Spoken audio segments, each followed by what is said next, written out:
One shot, let's begin. The Other Side of a Smile by Frankie T. Rogers. Translated and uploaded by Frankie T. Rogers, with the extras done by Frankie T. Rogers. Alright, everybody. So, a little bit technical difficulty. So, if the audio's a little bit off and you can't see my face, don't worry. Technical difficulties are a part of the process. But we read, we react, we review. Let's enjoy this, everybody. All right. Lunchtime is the only time I feel safe. I sit on the same bench under the tree every day and have a cheese sandwich. It's the only place where the gazes don't feel overwhelming. They laugh and point with their perfect faces and perfect bodies, names getting thrown my way as I walk the corridors, their laughter ringing in my ears. Two-Face, Nash, Crispy, Snork, Bacon, face half baked, free. I sometimes wonder what it's like to be looked at in another way, not because you're a freak and disfigured, but because you're attractive and charming. I could never say any of my thoughts out loud in the past, and probably will never be able to, but I'm content now with being in the background. But I do often wonder, maybe if I had bigger boobs, or maybe if I was more confident in how I walk, maybe if I acted like a ditz around boys, wore my clothes in a lewd manner, maybe if I had a friend to hide behind, maybe if I stopped faking my smile and acting so nice to people who dislike me and talk back. No, that wouldn't make anything better. It's just, I don't know where to put myself in their world. The more I try, the more I feel like I'm standing out amongst the crowd and would rather duck down and hide. I hope this year goes quickly. I just want to have a breath of fresh air away from this place. Maybe I'll go to the beach after graduation. I like the beach. Mind if I sit here? Huh? Why is he? No, I don't mind. In an instant, my nerves peaked as I sat next to one of the most popular guys in school. Little did I know, at the time, how important this man would be for my future. We talked and talked all through lunch, but it was mainly him talking at me, as I couldn't get my words out. I kept trying to ask why he came over to me. I thought it might be a dare to go into the next bacon phase and make her feel small, but things he said made me think he's being genuine, sharing his personal stories with me. I went very quiet, even quieter than I usually am. It turns out we were in the same class. He just sits in the front row. He said how he feels his friends are fake and how they never really talk to him unless they want to go out and will invite him to make sure the girls come out as well. He said he was lonely and seen. I was eating alone, so he bought me some juice and sat down with me. He just wanted to talk to someone he knew wouldn't act fake to his face. He trusts me? Just like that? After lunch, we walked back to class together, and the stares from the girls had changed. Felt different, but not in a good way. For the next week, we sat at lunch together, and I began to be more chatty with him.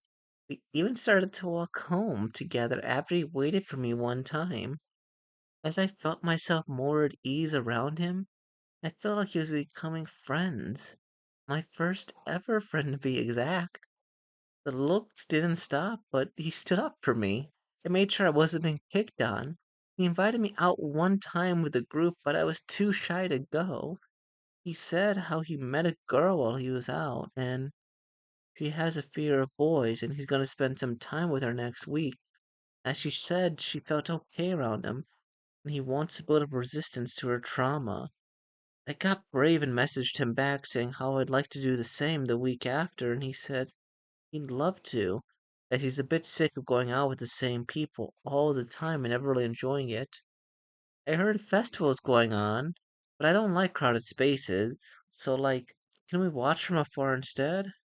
Sure thing. Whatever suits you best. I don't want to be the only one having fun, you know?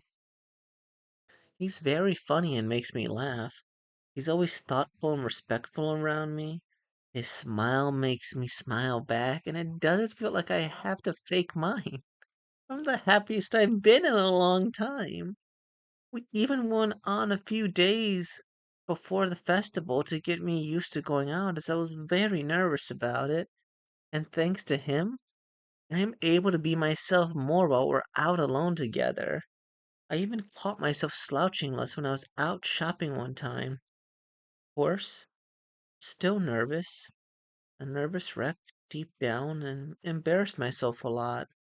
But he's never mean about it, but just loved to tease me for being so shy all the time and encouraging me to do things I wouldn't go out of my way to do. I heard rumors at school that say we're going out, but that's far from it. I doubt he'd ever see me as anything other than a friend, but I would say yes if he asked me out. I wonder how he sees all these adventures we go on. I see them as fun trips and something to look forward to, but because I'm so inexperienced in spending time with people, mm, I wouldn't mind calling them dates. Aw. The path he takes me down afterwards eventually leads me to meeting my first ever girly friends, who I wouldn't have ever dreamed of going anywhere near without him making me leave my comfort zone. It's funny how life works out sometimes, isn't it? And on the night of the festival, as the fireworks lit the sky, I couldn't help but smile. A real smile that I couldn't stop. Aw, that's sweet. I could feel the look of love from his gaze. I just wish I knew if it was like the love for someone like a sibling or maybe something else entirely. I wish I knew. Alright, let's look at the extras before. Hiyori Niyohara, 16-year-old class 2D. A shy girl prefers the quiet corner of her own world. Despite her scarred past, she faces every day with a soft, hesitant smile despite the bullying. She loves small things like the sound of leaves in the wind, the feel of sand under her feet, and the taste of warm bread fresh from the bakery. Etsuki Desatua, 16-year-old class 2D. A laid back and kind soul is surrounded by who he thinks are his friends, but they actually just use his popularity to help them get girls. He spends his weekends in a local library reading random storybooks and loves helping his old neighbor keep his garden tidy as he is too old to do it all himself now. Saya Amamaya, 16-year-old class 2D. Fashionable Gyaru who always appears full of life, chatty, and laughing. She keeps boys at a distance with sharp words and cold stares from a rooted distrust from her father's past actions. Though she acts confident to fit in with the other girls, every morning starts with a nod of anxiety, and she's in a constant battle beneath her happy surface. Parmio Kamio Risa, 16-year-old class 4D, a tall athletic tomboy known for her skill in sports. She spends most of her time at practice or part-time work, leaving little room for friendships. Though she could seem intimidating at first glance, she's quick to offer help and shows kindness without expecting anything in return. Nice little thing. All my homies love Yuri's. You would clap, huh? Why is he?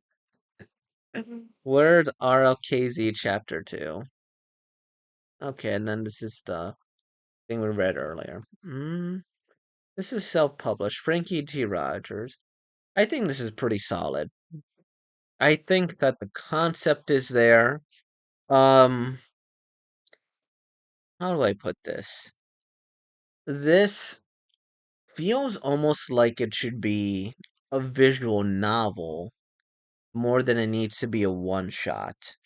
Like I've read visual novels and they have like a text and they have an image and one image and a lot of text. And the idea is obviously, you're reading a book, but there are some visuals or some animations here. There's a lot of heavy text here. Um, and if you're gonna use the medium of manga, the visuals need to maybe not take precedence over the written text, but look at this. This is like four paragraphs. worth of stuff on this one page, right? And you have this, that, and the other.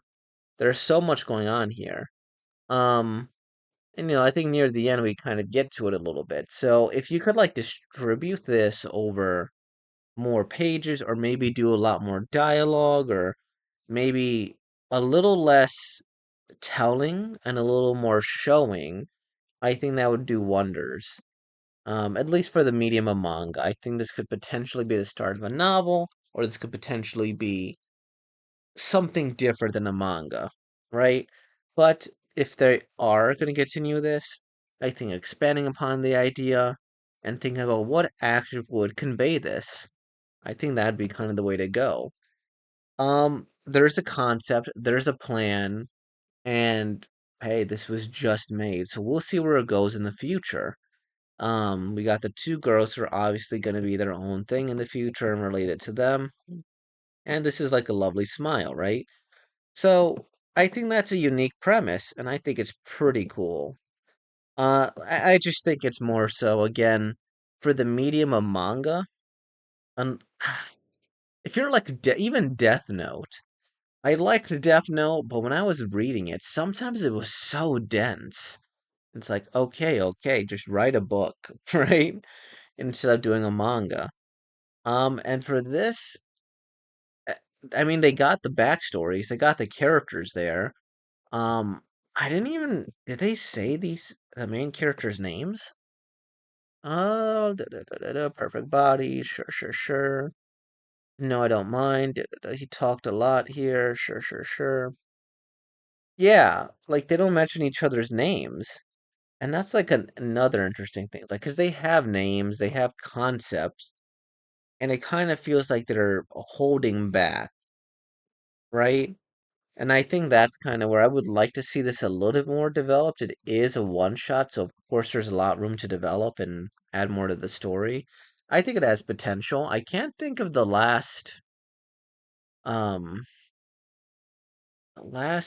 like love story where they had a person who was scarred up as the love interest, unless you count like the Phantom of the Opera potentially. Which that I don't know. The Phantom of the Opera. Then you had, oh, there was a visual novel back in the day, like a game. It was like something shoujo, I think. It was where you could really date anybody or any woman of varying disabilities. I played a little bit of it, but I don't remember it very well. I didn't really get an ending. Um, but yeah, I think that's my main thing.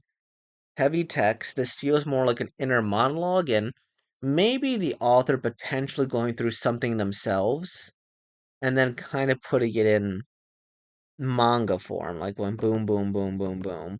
I don't know if Frankie T. Rogers is a real name or if it's a pen name. Let's see. Oh, okay. Oh, they've done a lot of stuff. Oh, interesting. Okay, one shot, self-published, ongoing. No chapters. No chapters. One chapter and a preview. Hmm. Maybe this is a matter of the person getting their reps in. Oh, okay, this one looks like it's mildly published, where they're trying to figure out their own concept to figure out what they want to do. Hmm. Because this one's, I think it has an interesting premise. Um, I think it could just be done a lot more complimentary of the art form it's a part of. But yeah, I think it's a solid story. It's sweet. It has like a nice little bit of a lovers thing. It's just a little frustrating too, and maybe this is the nice thing about studying the art form. It's like, okay, of course they clearly like each other. He clearly likes you. I wish they didn't need to do this whole like 45 million chapter thing. Or it hopefully doesn't become that, because this is a sweet image, just like this is a sweet image. And awesome stuff, Frankie T. Rogers. Keep at it, keep getting your reps in, and yeah, I guess that's everything. So with all that being said, like, comment, subscribe, and thank you for being born, y'all. Peace out.